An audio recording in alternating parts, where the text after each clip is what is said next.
சட்டசபை இன்று கூடியதும் பழம்பெரும் நடிகை சவுகார் ஜானகி மறைவுக்கு இரங்கல் தெரிவிக்கப்பட்டு அஞ்சலி செலுத்தப்பட்டது. இதையடுத்து விதி எண் 110 கீழ் அறிக்கை ஒன்றை வாசித்த முதலமைச்சர் விஜய், ஆண்டிற்கு 3 விலையில்லா எரிவாயு சிலிண்டர்கள் வழங்கப்படும். இந்த திட்டம் அடுத்த ஆண்டு பொங்கல் பண்டிகை முதல் அமலுக்கு வரும். பரந்தூர் விமான நிலையம் திட்டம் கைவிடப்படும். போராடும் விவசாயிகள் பக்கம் தான் நிற்பதாக உறுதிபட கூறினார்.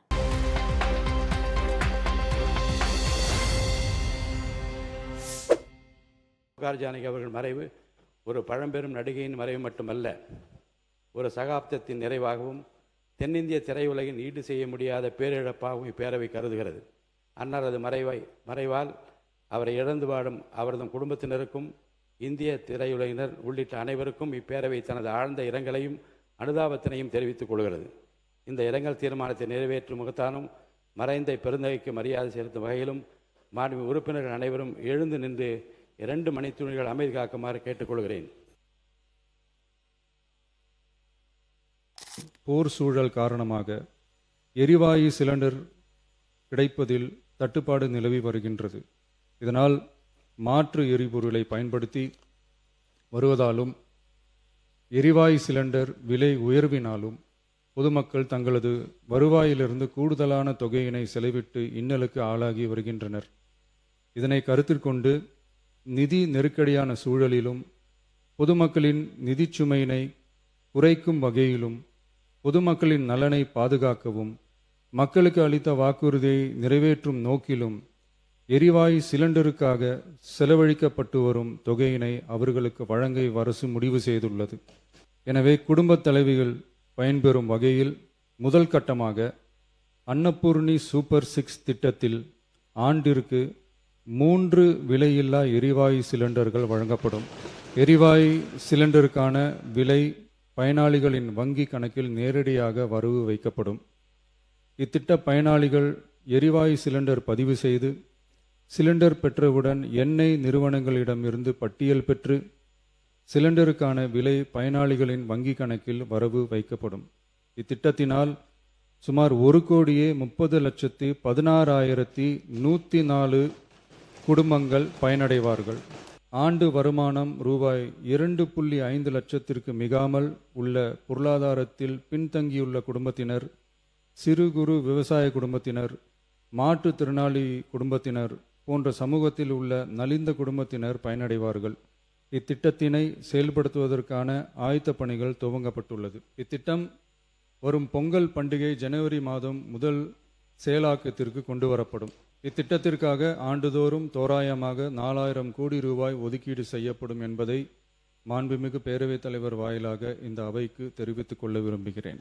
மீனம்பாக்கம் விமான நிலையம் இந்திய விமான நிலையங்கள் ஆணையத்தால் AAI இயக்கப்படுகிறது. தற்போது இந்த விமான நிலையம் ஆண்டுக்கு 30 மில்லியன் பயணிகளை கையாளும் திறன் கொண்டதாக உள்ளது. வளர்ந்து வரும் சென்னை மாநகரத்தின் தேவைகளை கருத்தில் கொண்டும் பயணிகளின் வசதிகளை கருத்தில் கொண்டும் தொழில் வளர்ச்சியினை கருத்தில் கொண்டும் சரக்கு போக்குவரத்தை அதிகரிக்கும் வகையிலும் புதிய விமான நிலையம் அமைப்பதற்கான தேவை ஏற்பட்டு உள்ளது. புதிய விமான நிலையம் அமைப்பதற்கு தேர்வு செய்யப்படும் இடம் பெரிய அளவில் விவசாயிகளை பாதிக்காத வகையிலும் அதிக அளவில் குடியிருப்புகளை அகற்றாத வகையிலும் அமைய வேண்டும். ஆனால் முந்தைய அரசு விவசாயிகளை பெரிய அளவில் பாதிக்கும் வகையிலும் குடியிருப்புகளை அதிக அளவில் அகற்றும் வகையிலும் விமான நிலையத்தை அமைப்பதற்கான முயற்சிகளை மேற்கொண்டது. ஏகனாபுரம் மற்றும் இதர கிராம மக்கள் இந்த விமான நிலையம் அமைப்பதை எதிர்த்து நடத்திய போராட்டங்களை அறிந்து நான் 20/1/2025 அன்று அப்பகுதிக்கு சென்று அங்குள்ள மக்களின் குறைகளை கேட்டறிந்து பின்வரும் அறிவிப்புகளை வெளியிட்டேன். சென்னை பரந்தூர் மற்றும் அதனை சுற்றியுள்ள 12 கிராமங்களில் அமைய இருக்கும் விமான நிலையத்தை எதிர்த்து போராடும் மக்களுடன் நான் உறுதியாக நிற்கிறேன். நீண்ட நாட்களுக்கு மேலாக இந்த திட்டத்திற்கு எதிராக போராடி வரும் விவசாயிகளுக்கு எனது ஆதரவை தெரிவித்துக் கொள்கிறேன். விவசாயிகளே நாட்டின் முதுகெலும்பு. இந்த விவசாய நிலங்களை பாதுகாக்க இந்த மக்கள் போராடி வருகிறார்கள். விக்கிரவாண்டியில் அக்டோபர் 2024 நடந்த பொதுக்கூட்டத்திலேயே பரந்தூரில் புதிய விமான நிலையம் அமைப்பதற்கு எதிர்ப்பு தெரிவித்திருக்கிறேன். தொழில் வளர்ச்சி மற்றும் அதற்கான விமான நிலையங்களின் பங்கு பற்றி நான் நன்கு அறிவேன். அதற்கான என்னுடைய முழு ஆதரவும் உண்டு. ஆனால் பரந்தூரில் இந்த திட்டம் அமையக்கூடாது. இந்த திட்டம் குறித்து அரசு மறுபரிசீலனை செய்ய வேண்டும். குறைவான விவசாய நிலங்கள் பாதிக்கப்படும் வகையிலும் மக்களின் வாழ்வாதாரம் பாதிக்காத வகையிலும் மாற்று இடத்தை தேர்வு செய்ய வேண்டும் என தெரிவித்திருந்தேன்.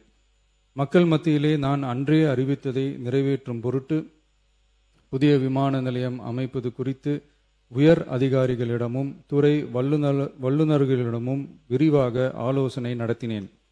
ஏற்கனவே நான் உறுதி அளித்தவாறு பரந்தூரில் புதிய விமானம் நிலையம் அமைக்க மேற்கொண்ட நடவடிக்கைகள் இந்த அரசால் கைவிடப்படும். துறை சார்ந்த வல்லுநர்கள் மற்றும் கல்வியாளர்கள் ஆகியோர்களிடம் கலந்தாலோசித்து விவசாய நிலங்கள் மற்றும் குடியிருப்புகளுக்கு பெரிய அளவில் பாதிப்பு ஏற்படாதவாறு புதிய விமான நிலையம் அமைப்பதற்கான பொருத்தமான சில மாற்று இடங்கள் தேர்வு செய்யப்பட்டுள்ளன. அவ்விடங்களில் தொழில்நுட்ப ரீதியான சாத்தியக்கூறுகளை சம்பந்தப்பட்ட துறைகள் மூலம் விரிவான ஆய்வு மேற்கொண்டு புதிய விமான நிலையத்திற்கான இடம் விரைவில் இறுதி செய்யப்படும். இதற்கிடையில் சென்னை மீனம்பாக்கம் விமான நிலையத்தை மேலும் விரிவாக்கம் செய்து அதன் வடமேற்கு பகுதியில் ஆண்டுக்கு கூடுதலாக 20 மில்லியன் பயணிகளை கையாளக்கூடிய டெர்மினல் 5 என்ற புதிய பயணிகள் முனையம் அமைக்க ஏர்போர்ட்ஸ் அத்தாரிட்டி ஆஃப் இந்தியாவுடன் இணைந்து அணுகுசாலை மற்றும் மேம்பாலம் அமைப்பதற்கான நடவடிக்கைகள் மேற்கொள்ளப்படும்.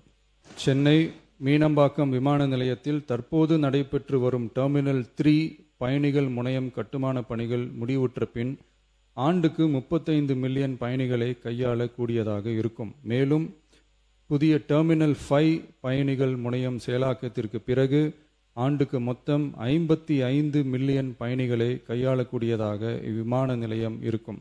இதன் மூலம் சென்னை விமான நிலையத்தின் சேவைகள் மேம்படுத்தப்படுவதோடு பயணிகளின் போக்குவரத்து தேவை புதிய விமான நிலையம் அமைக்கப்படும் வரை பூர்த்தி செய்யப்படும்.